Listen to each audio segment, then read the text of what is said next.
It follows a series of protests there after an asylum seeker was charged with sexually assaulting a 14-year-old girl. And the council has said this is not an end to the matter and will seek a permanent injunction.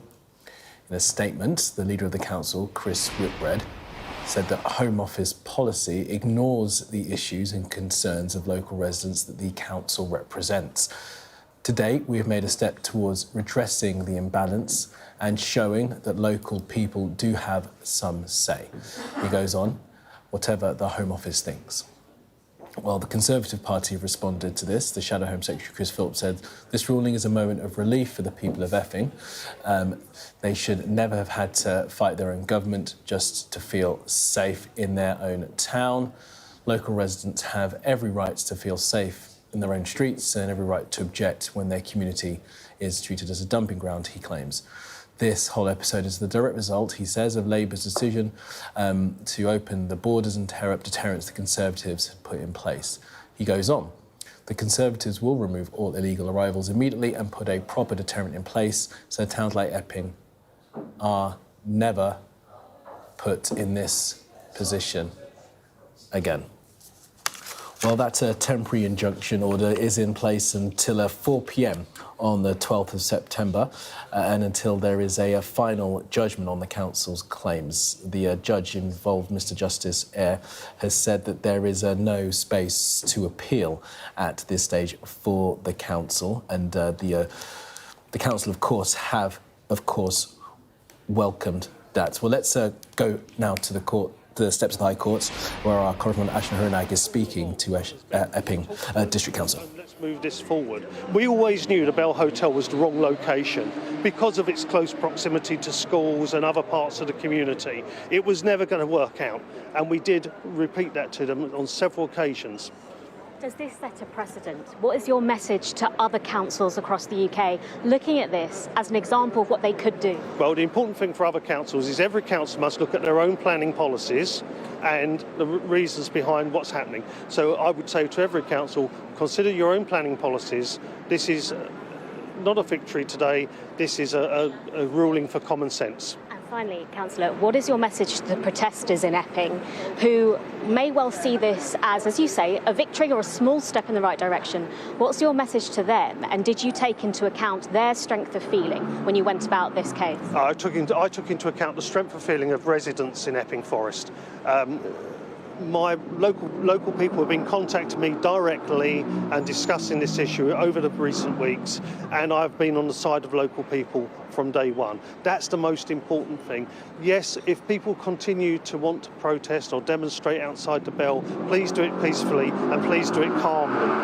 What we don't want is to have people thinking this is some great victory today. This is just a judgment for common sense. Can you just update me? Has he got building C1 and C3 licences?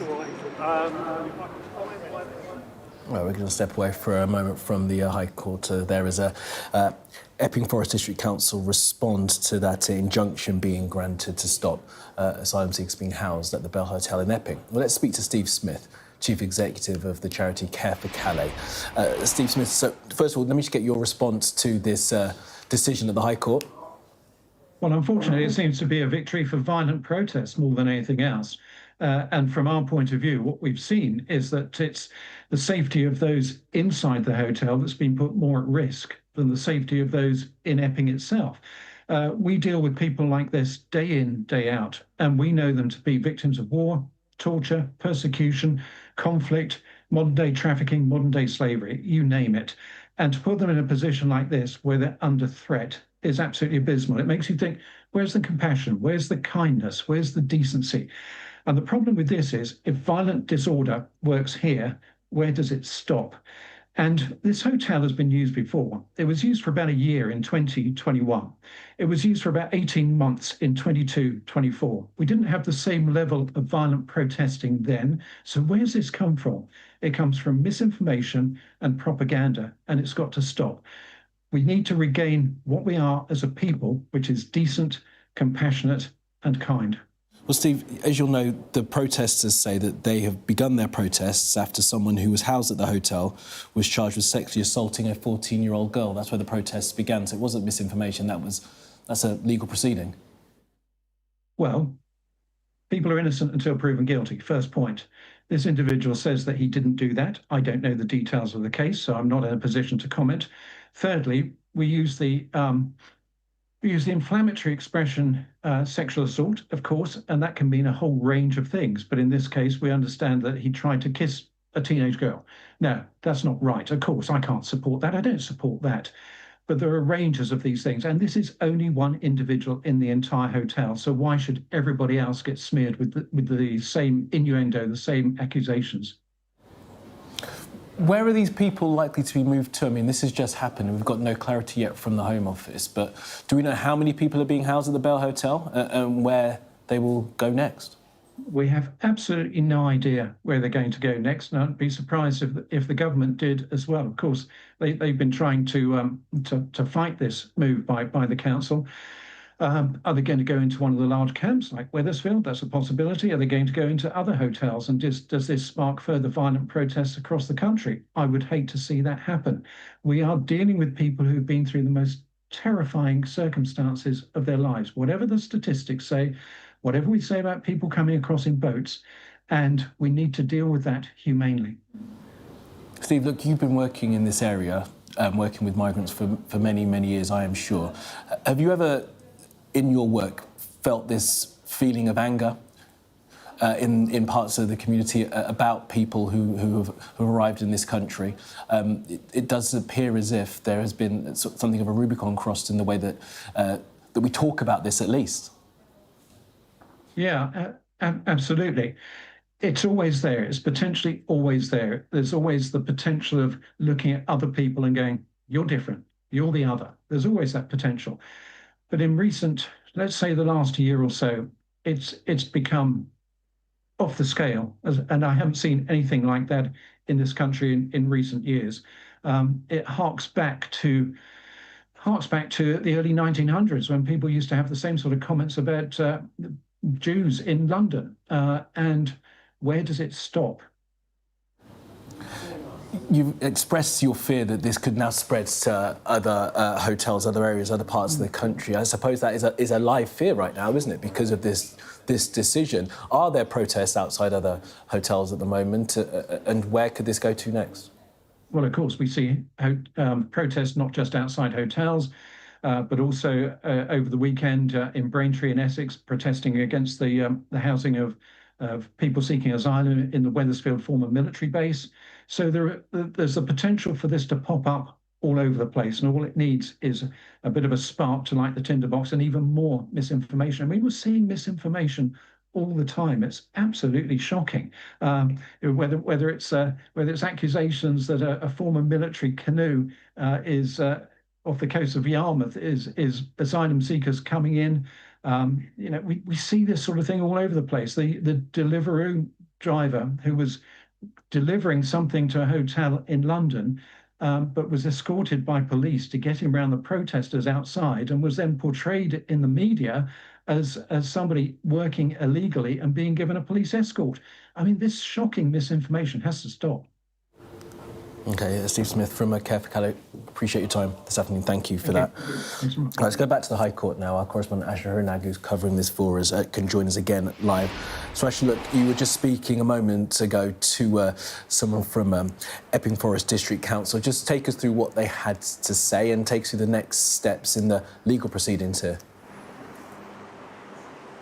We managed to get the first words here on Sky News from Councillor Whitbread, the leader of Epping Forest District Council, the person that has led this battle for this key decision today. They wanted that interim injunction to prevent the Bell Hotel in Epping from being used to house asylum seekers, and he managed to get that win. When I asked him about whether he described this as a victory, he was very quick to say this isn't a victory, this is the first step on a very long road, because he does acknowledge the fact that there is still time for the hotel owners to appeal.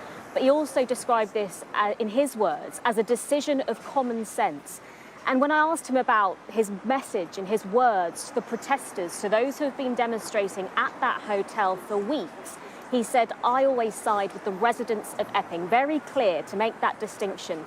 He said he has heard from his local people within his area who have contacted him with their concerns about the fact this hotel is nearby to schools, etc.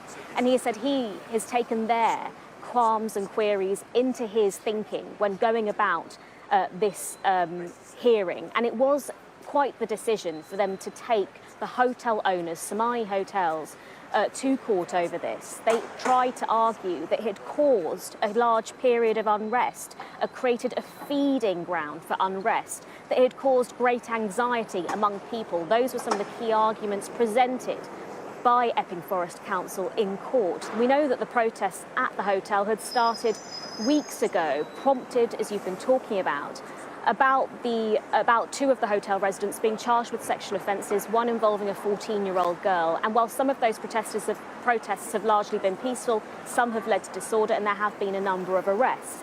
But for many who turned out for that event, they will be seeing this as a victory, which is why I put that question to the leader of Epping Forest Council. But we did see today that dramatic intervention from the Home Office at the 11th hour, a real sense that they wanted, and they were quite clear on wanting to make this known, that if this injunction was granted today, then this would have wider ramifications, and indeed it does. Inevitably, there will be councils across the country who are looking at this decision today and thinking about whether they also pursue their case. As we're looking at pictures of the protest from the 17th of July. 28 people arrested as a result of those protests. And you see police officers injured and vehicles damaged. Ashna Hurinag outside the High Court, thank you for that. Now, the leader of Reform UK, Nigel Farage, has posted onto social media following this. Let's read it out. He says it's a statement from Nigel Farage. This is a victory for the parents and concerned residents of Epping, he writes. They do not want their young women being assaulted on the streets. This community stood up bravely despite being slandered as far right and have won. They represent the vast majority of decent people in this country. Young undocumented males who break into the UK illegally should not be free to walk the streets anywhere. They must be detained and deported.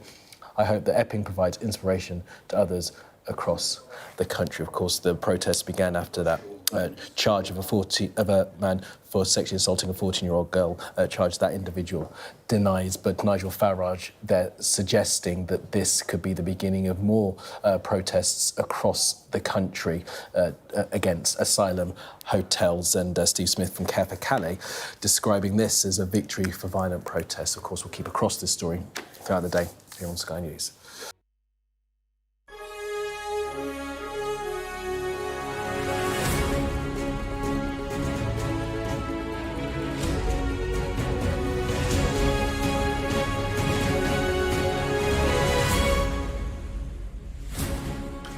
It's 5 o'clock. I'm Simon Mawson. This is the News Hour, 60 minutes of news, analysis and interviews. We begin right now with the top stories this hour.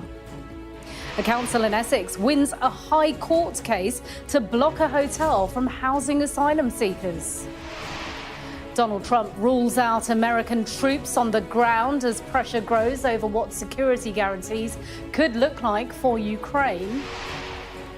Meanwhile, real progress, according to the Prime Minister, after he held talks with European leaders off the back of last night's White House meetup. Also ahead, Israel yet to respond to the latest ceasefire proposal drawn up by Qatar and agreed by Hamas, which would see half the hostages in Gaza returned. Social media sites are accused of targeting teenagers with posts about suicide and self-harm. Plus, the weigh-in, more than 10,000 animals, all shapes and sizes, take to the scales at London Zoo.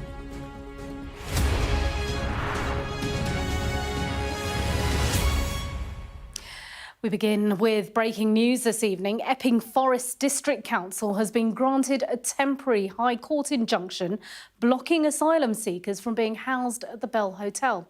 It follows a series of protests outside the building in Essex after an asylum seeker was charged with sexually assaulting a 14-year-old girl. Well, we've heard from Chris Whitbread, leader of the council. Let's have a listen. No, it's an important step forward for Epping, because actually what we've got here is an interim injunction, and it means by the 12th of September, subject to appeal, as I said, the hotel should be empty. So it's a really important step forward. What we call upon the government for all along has been talk to us and let's move this forward. We always knew the Bell Hotel was the wrong location because of its close proximity to schools and other parts of the community. It was never going to work out, and we did repeat that to them on several occasions. Does this set a precedent? What is your message to other councils across the UK looking at this as an example of what they could do? Well, the important thing for other councils is every council must look at their own planning policies and the reasons behind what's happening. So I would say to every council, consider your own planning policies. This is not a victory today, this is a ruling for common sense. Finally, Councillor, what is your message to the protesters in Epping who may well see this as you say, a victory or a small step in the right direction? What's your message to them, and did you take into account their strength of feeling when you went about this case? I took into account the strength of feeling of residents in Epping Forest. My local people have been contacting me directly and discussing this issue over the recent weeks, and I've been on the side of local people from day one. That's the most important thing. Yes, if people continue to want to protest or demonstrate outside the Bell, please do it peacefully and please do it calmly. What we don't want is to have people thinking this is some great victory today. This is just a judgment for common sense. Well, our correspondent Ashna Harinag is outside the High Court with the latest. This is a significant moment and, quite frankly, a landmark decision by the High Court here, as Epping District Council essentially got what they wanted. They sought an interim injunction to stop the Bell Hotel in Epping from housing asylum seekers, which they have been doing for years, and that has been granted by a judge here at Court 13. The council had argued that it was not being used for its intended purpose, that the hotel itself was being used more like a hostel housing asylum seekers rather than for its intended use, breaking planning law permission. Lawyers for the council had argued on Friday at a hearing, also here at the High Court, that that had been creating feeding ground for unrest, a feeding ground for unrest, causing great anxiety in the community in Epping. Viewers may well remember it has been the last few weeks the centre, a beacon almost, of unrest, the hotel in Epping, as anti-immigration protesters have sought to seek out that hotel and start to make their voices heard. And clearly they have been listened to in this way. It is their voices that have led the council here to the High Court, in which the judge has now granted this temporary injunction. What this means is that essentially the asylum seekers who are being housed at that hotel will have to vacate it in some 24 days, and the hotel owners will have that amount of time to do so. The hotel owners, during this hearing, had tried to argue that this contract they had with the Home Office was a financial lifeline for them, that actually there hadn't been that much toing and froing on the hotel being used for this purpose between them and the council for some time. It was only since this unrest that this was brought to their attention and this case was pursued. What we have also heard today, at the 11th hour, when this hearing got underway at 2 p.m, a last-minute 11th hour intervention attempted by the Home Office. An extraordinary moment where we heard from their representatives. They tried to argue through their prosecution, their barrister apologies, that they said if this interim injunction was granted, this would pose a significant operational burden on the Secretary of State. They tried to argue, the Home Office, that there could be similar applications being made elsewhere which would aggravate the asylum system itself. The prosecution for the council, the council that brought this case, was quite punchy in their pushback. They said this was a thoroughly unprincipled application in a thoroughly unprincipled way. The Home Office knew about this injunction but sat on their hands. And today, a judge has now granted that temporary interim injunction. As I say, it now means the Bell Hotel will no longer be able to house asylum seekers. But we have heard that the defence for the hotel will indeed appeal. Ashna Harinag at the High Court there. Well, after the decision, Reform UK leader Nigel Farage took to social media. He says this is a victory for the parents and concerned residents of Epping. They do not want their young women being assaulted on the streets. This community stood up bravely despite being slandered as far right and have won. They represent the vast majority of decent people in this country. Young, undocumented males who break into the UK illegally should not be free to walk the streets anywhere. They must be detained and deported. The statement goes on, I hope that Epping provides inspiration to others across the country. Well, we've also heard from Steve Smith, Chief Executive of the refugee charity Care for Calais, who has a rather different message. It seems to be a victory for violent protests more than anything else. And from our point of view, what we've seen is that it's the safety of those inside the hotel that's been put more at risk than the safety of those in Epping itself. We deal with people like this day in, day out, and we know them to be victims of war, torture, persecution, conflict, modern-day trafficking, modern-day slavery, you name it. And to put them in a position like this where they're under threat is absolutely abysmal. It makes you think, where's the compassion? Where's the kindness? Where's the decency?